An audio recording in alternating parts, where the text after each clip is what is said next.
Welcome to EduRev. Get ready for an incredible journey through history as we explore the very soul of India through its timeless architecture.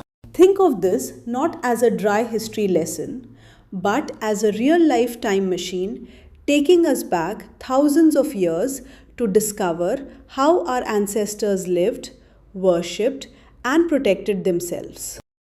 So here's our game plan for today. We are starting with ancient foundations and early faiths, moving on to ancient water management, then classical temples. After that, we hit Indo-Islamic majesty and forts before wrapping up with houses, churches, and the colonial era. Finally, we'll bring everything together with a quick recap. So keep this roadmap in mind as we journey through the fascinating story ahead. Alright, Section 1 Ancient Foundations and Early Faith. I want you to close your eyes for just a second and imagine stepping back in time, walking through the very first planned cities of the Indian subcontinent. Now, this brings us to a massive question straight from your text, and it's kind of the foundation of everything we are doing today. What role has architecture actually played in Indian civilization? Well, it turns out it's not just about throwing up four walls and a roof to keep the rain out. It's a brilliant mix of highly functional urban planning and really profound spiritual expression. It literally tells us what these people valued and exactly how they viewed the universe. Let's look at how this played out practically. We've got Mohenjo-daro on one hand and Dholavira on the other. At Mohenjo-daro, we see incredible civic organization built mostly from clay bricks, which was super abundant there. I'm talking wide streets, two-story houses where servants probably lived downstairs, and an incredibly efficient baked brick drainage system. But contrast that with Dholavira out in the run of Kutch. Because of its specific geography, they used the locally available stone instead of clay bricks. Plus, they had a highly fortified castle with a massive sentinel room, designed strictly to screen people coming in and out. It's wild to see two completely different approaches in the exact same civilization, all dictated by resources and needs. Fast forward a bit to the 4th and 3rd centuries BCE, right into the rise of Buddhism and the magnificent stupa. Now, grab your pens because these are crucial exam terms you'll absolutely need to memorize.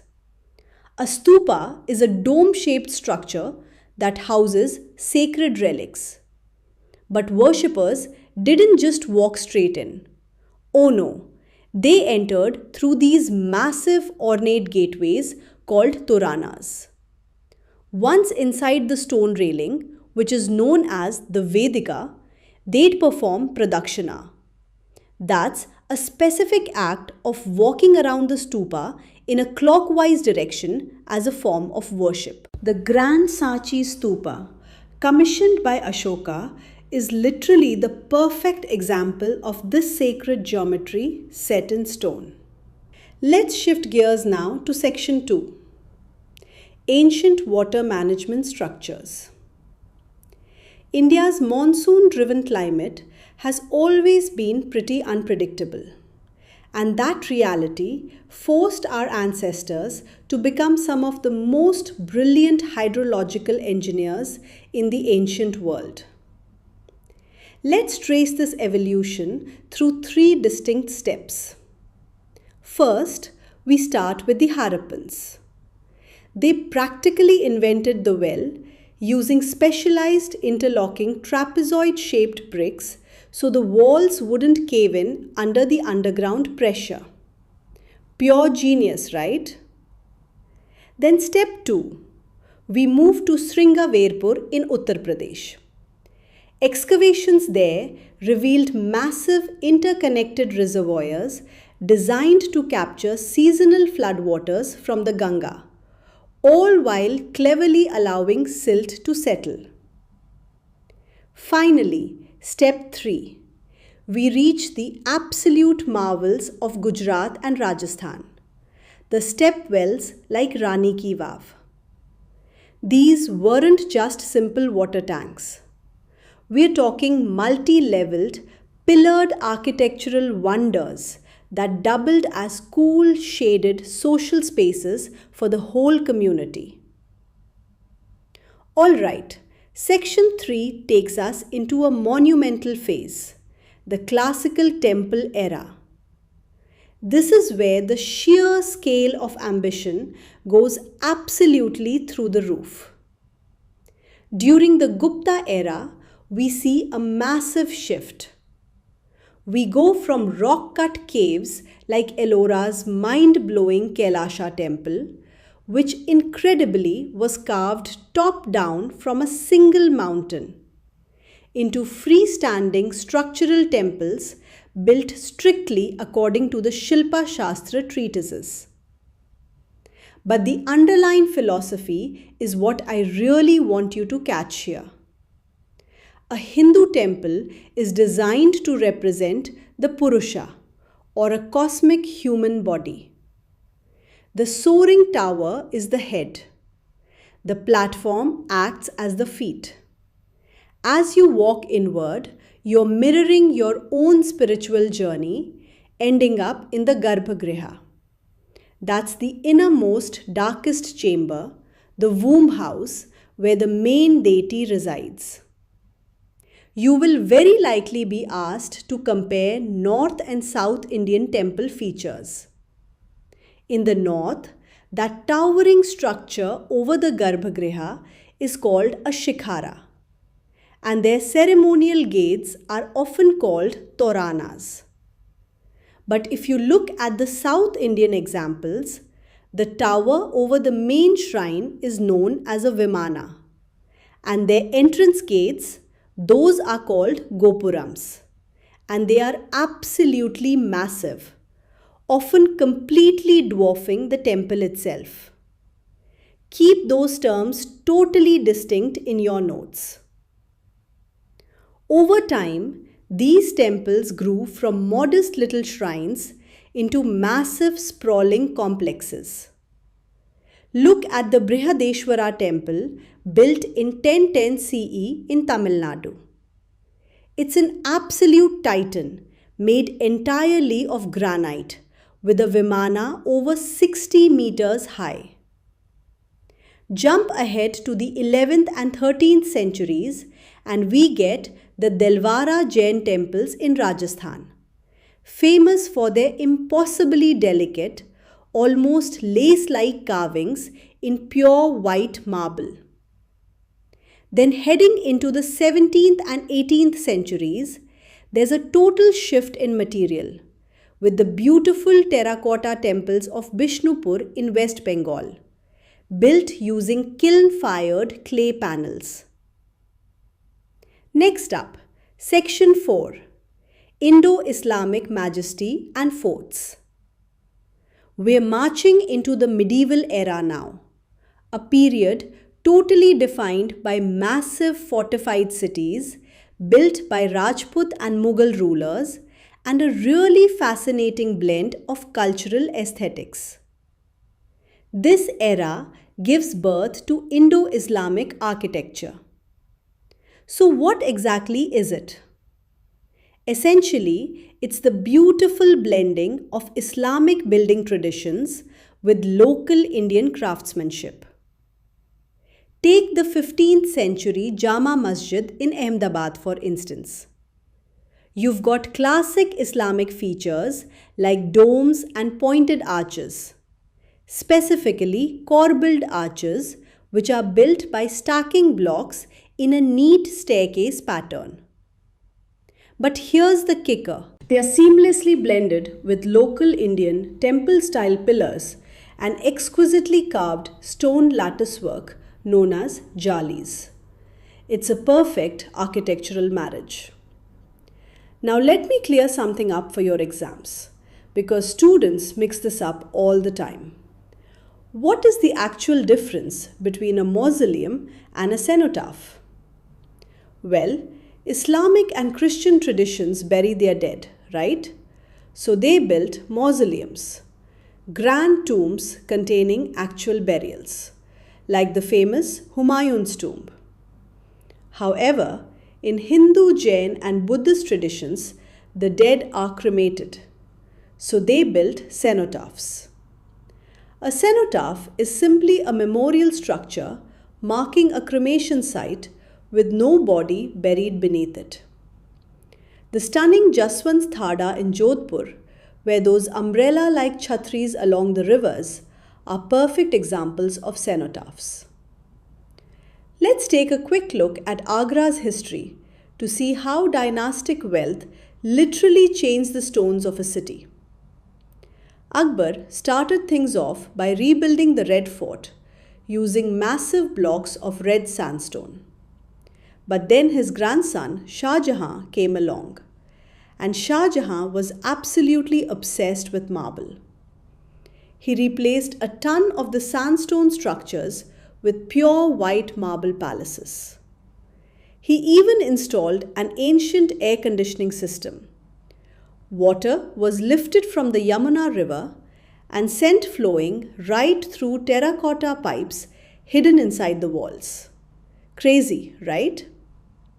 And of course, Shah Jahan's ultimate contribution in Agra was his next massive project. That project, of course, is the Taj Mahal. What's truly fascinating for us is understanding the Taj Mahal as a confluence of three distinct cultures. You want to write these down? First, the Persian influence gave it the Charbagh, those beautiful four-part divided gardens. Second, the Arabic influence is clearly seen in the stunning geometric patterns and the Quranic calligraphy carved right into the marble.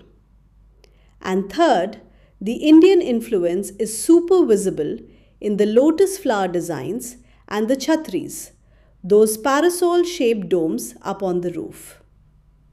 Also, on a more modern note, you should definitely be aware of a crucial PIL, that's public interest litigation, from the 1990s. It banned nearby coal industries just to save this marble masterpiece from turning yellow due to pollution. Moving into section 5, houses, churches and colonial era. Let's step out of the royal palaces and look at how trade, colonialism and local climates shaped everyday domestic and religious life. You know, no matter how rich or poor, one common feature in traditional Indian homes was the central courtyard. The Chettinadu houses of Tamil Nadu are a prime example of this.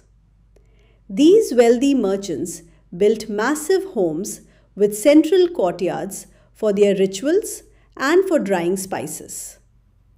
But they used global materials like imported Burma teak and Italian marble. And as different faiths really established themselves, they beautifully adapted local styles. Early Christian churches on the coast of Kerala, for instance, didn't always look strictly European. Surprisingly, a lot of them incorporated Hindu temple features like placing a stambha, a traditional brass flag post, right in front of the church. When the British established the Raj, they wanted their buildings to heavily project the power of an empire. This gave rise to what's known as Indo-Saracenic architecture. It was this deliberate, grandiose colonial style that threw Islamic domes, Hindu temple carvings, and European Gothic pointed arches all into one single building. You can see this aesthetic perfectly in examples like the red sandstone Madras High Court, the glittering Mysuru Palace, and the sweeping marble of the Victoria Memorial Hall in Kolkata. It's a distinctly colonial vibe, mixing the absolute best of East and West. And finally, Section 6, Summary and EduRev app.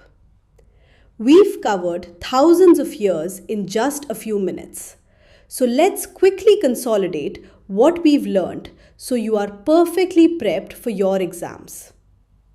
Let's do a really quick review of a few lesser known but highly important sites from your text. These pop up in matching questions all the time, so be ready. You've got the ancient center of learning Sharda Peetha in Jammu and Kashmir, the beautiful wooden Hidimba Devi temple in Himachal Pradesh, the dense cluster of stone shrines at Jageshwar in Uttarakhand, and the absolutely magnificent Golden Temple or Harmandir Sahib in Punjab. Definitely memorize their locations and key facts for sure. So what is the ultimate summary of our journey today? Well, whether we are looking at the sacred geometry of a Buddhist stupa, the cosmic alignment of a Hindu Garbhagriha, or the majestic corbelled arches of an Islamic mosque, Indian architecture constantly relies on advanced math and geometry to connect the human to the divine. It is just a stunning legacy, and honestly, it reminds us of our constitutional fundamental duty to value and preserve the rich heritage of our composite culture. It's literally up to us to protect these stones. Thank you so much for joining me on this explainer today.